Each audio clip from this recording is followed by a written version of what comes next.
جو فضیلت دی ہے عورتوں پر، یعنی کہ اللہ نے مردوں کو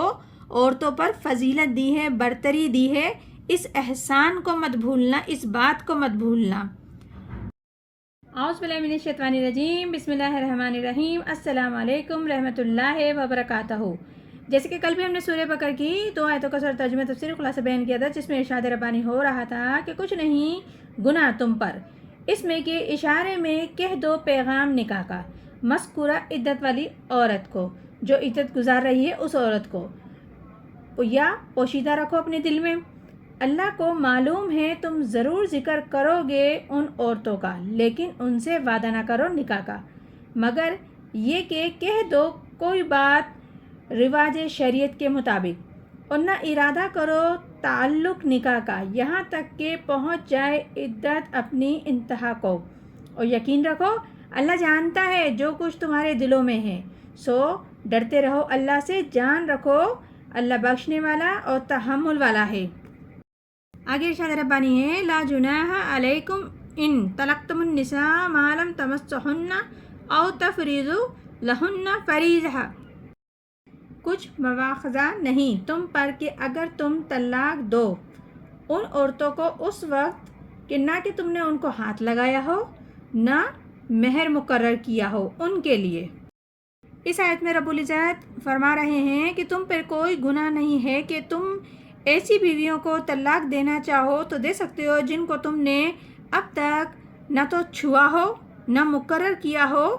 ان کا مہر۔ ایسے معاملات اکثر ہو جاتے ہیں کہ جیسے کہ بچپن میں کسی کا نکاح کر دیا جائے، اور نہ لڑکی بھی چھوٹی لڑکا بھی چھوٹا، اور یہ سوچتے ہیں کہ ابھی تو نوعیت نہیں آئی ہے، نہ مہر مقرر ہوا نہ ان کی ملاقات ہوئی، تو اب اگر طلاق دینا چاہتے ہو تو طلاق دے سکتے ہو اس کو۔ وَمَتِّعُوهُنَّ، ان کے لیے کچھ مہر اور ان کو کچھ فائدہ پہنچاؤ۔ اس آیت میں رب العزت فرما رہے ہیں لیکن شرافت کا تقاضا یہ ہے کہ جو لڑکی تم سے منسوب رہی ہے، اب اگر تم رشتہ توڑ ہی رہے ہو تو اس کے لیے کچھ دے دلوا دو، یعنی کہ کچھ نہ کچھ اس سے دنیاوی سامان دے کر رشتہ ختم کر دو، کیونکہ وہ جتنے بھی عرصے تمہارے نام سے منسوب رہی ہے، لیکن اگر تم ختم کرنا چاہتے ہو تو تمہیں رب العزت اس چیز کی اجازت دے رہے ہیں، تم ختم کر سکتے ہو، لیکن اگر تم کچھ اس کو دو گے تو اچھے انسانی کہلاؤ گے۔ رب العزت آگے فرما رہے ہیں، علی الموسی قدرہ وعلی المقتر قدرہ متاعا بالمعروف، حیثیت والے پر اس کے حیثیت کے مطابق، تنگی والے پر اس کی حیثیت کے مطابق ایسا فائدہ جو کہ قاعدے کے موافق ہو، جو واجب ہے نیک معاملہ لوگوں پر۔ اس آیت میں رب العزت بتا رہے ہیں کہ جب وسعت والا انسان ہے، آسائشیں حاصل ہیں اس کو، وہ غنی ہے، تو وہ اپنی حیثیت کے مطابق، یعنی کہ اس لڑکی کو طلاق دے رہا ہے تو قانوناً تو نہیں ہے، لیکن اگر با اخلاق ہونے کی حیثیت سے اسے کچھ دینا چاہے تو یہ ایک اچھے انسان کی علامت ہے، تو اپنی حیثیت کے مطابق دے، اور اگر وہ تنگ دست ہے، اس کی گنجائش نہیں ہے، تو وہ بھی اپنی حیثیت کے مطابق اس لڑکی کو کچھ بھی دنیاوی سامان یا جو بھی ضرورت ہے اسے وہ دے کر فارغ کرے۔ اور یہ ساز و سامان دنیا بھی ایک معروف اور بھلے طریقے سے دے، یعنی کہ جو کچھ بھی اسے دے رہا ہے ایک بھلے انداز سے، اچھے طریقے سے اسے دے، ایسا نہ ہو کہ جیسے وہ اس کو خیرات دے رہا ہو، اس طریقے سے یا حقیر سمجھ کے دے رہا ہو یا دھتکار کے دے رہا ہو، اس قسم کا کوئی بھی جھلک لچک نہیں آنا چاہیے اس کے رویے میں، اسے بھلے طریقے سے دے، اچھے طریقے سے دے۔ حقاً علی المحسنین، اس میں رب العزت بتا رہے ہیں تم پر واجب ہے کہ نیک معاملہ لوگوں کے ساتھ کرو، یہ حق ہے محسنین پر کہ ہم پر کہ اللہ تعالیٰ کی طرف سے عائد کردہ ذمہ داریاں ہیں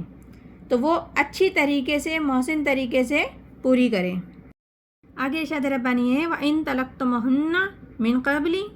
أَن تَمَسُّوهُنَّ قَدْ فَرَضْتُمْ لَهُنَّ فَرِيضَةً نِصْفُ مَا فَرَضْتُمْ إِلَّا أَن يَعْفُونَ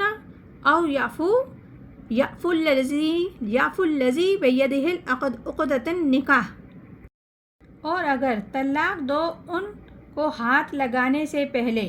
اور مقرر کر چکے تھے تم ان کے لیے مہر، تو لازمی ہو آدھا اس مہر کا جو تم نے مقرر کر چکے تھے، مگر یہ کہ اگر معاف کر دیں عورتیں یا معاف کر دیں وہ شخص، اس کے اختیار میں ہے نکاح کا تعلق یعنی کہ خاوند، اور تم یعنی کہ حقدار ہو معاف کر دو تو زیادہ بہتر ہے۔ اس آیت میں بتایا جا رہا ہے کہ اگر دوسری شکل یہ بھی ہے کہ تم نے طلاق دے دی ایسی بیوی کو جس کو تم نے چھوا تک نہیں لیکن مہر اس کا مقرر ہو چکا تھا، تو اب تم نے جو بھی مہر اس کا مقرر کیا تھا اس مہر کا آدھا حصہ تم اس عورت کو دو گے، یہ تمہیں لازمی دینا ہے۔ اگر وہ معاف کر دے، کہہ دے کہ ہمیں آدھا نہیں چاہیے، یا یہ کہہ دے چوتھائی دے دو، تو وہ عورت اس کے اندر سخاوت سے کام لے تو یہ بھی بہتر ہے۔ لیکن اگر اس معاملے میں وہ سخاوت سے کام لے جس کے ہاتھ میں نکاح کی گرہ ہے اور وہ گرہ مرد کے ہاتھ میں ہے، وہ کھول سکتا ہے، عورت طلاق نہیں دے سکتی، لہٰذا کیوں نہ تم ایسے کرو کہ پورا ہی مہر دے دو، یعنی کہ مرد اگر پورا ہی مہر اس کو دے دیتا ہے اپنی راضی خوشی سے بڑے پن سے، تو یہ زیادہ بہتر ہوگا۔ وَأَن تَعَافُوا أَقْرَبُ لِلتَّقْوَىٰ، قریب ہے یہ تقوی کے۔ اس آیت میں فرمایا جا رہا ہے کہ اگر تم درگزر کرو تو زیادہ بہتر ہے، اور یہ بات تقوی سے بہت قریب ترین بات ہے، اور جس پہ رب بھی تمہارا راضی ہوگا اور تمہیں اس میں برتری بھی دے گا اگر تم یہ رویہ اختیار کرتے ہو تو۔ آگے ارشاد ربانی ہے وَلَا تَنْسَوُا الْفَضْلَ بَيْنَكُمْ، اور نہ بھلا دو احسان کرنا آپس میں۔ اس آیت میں پروردگار اپنے بندوں کو سمجھا رہے ہیں کہ اپنے مابین احسان کرنا مت بھولنا، اور اپنے مابین تمہیں فضیلت اللہ نے دی ہے، یعنی کہ اپنے مابین احسان کرنا مت بھولنا، کیونکہ تمہیں اللہ نے فضیلت دی ہے۔ جو فضیلت دی ہے عورتوں پر، یعنی کہ اللہ نے مردوں کو عورتوں پر فضیلت دی ہے، برتری دی ہے، اس احسان کو مت بھولنا، اس بات کو مت بھولنا۔ تو تمہارا رویہ ایسا ہونا چاہیے کہ تم اپنے بڑے ہونے کا احساس کرو اور